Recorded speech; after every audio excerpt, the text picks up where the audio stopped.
Lesson number 8. Don't crop. If you start cutting or cropping a good photograph, it means death to the geometrically correct interplay of proportions.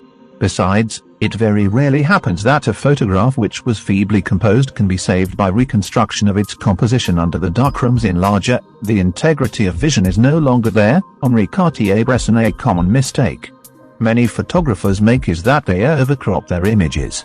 They are cropaholics, in which they crop every single photograph they take, even when unnecessary. I am also a recovering cropaholic. I would unnecessarily overcrop my shots, even when the edges would be interesting. Another downside to being a cropaholic, I would be lazy when shooting street photography. I shot really far away from my subjects, thinking that I could just crop and zoom into my subjects, instead of moving physically closer to my subjects. I would always tell myself in the back of my head, if I didn't get the shot right, I could always crop it later. This made me lazy, and prevented me from improving my composition and framing. When I first learned that Henri Cartier-Bresson, the godfather of street photography and the master of composition, didn't crop his images, and forbade his students to do so, I decided to also try the assignment for myself. In the beginning, it was difficult not to crop my shots. Also, by not cropping my shots, I realized how sloppy I was when I framed my images.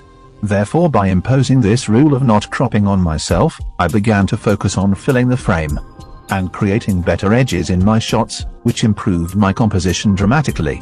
I am not saying that you should never crop your photographs. There are a lot of master street photographers who heavily crop their photographs. Robert Frank did some radical cropping for his seminal book, The Americans, even turning some landscape shots into portrait shots with cropping. If you want to improve your composition, go an entire year without cropping. I can guarantee you that a year later, your composition will improve dramatically. And if in the future you do decide to start cropping again, always do it in moderation. I recommend cropping less than 10% of a frame.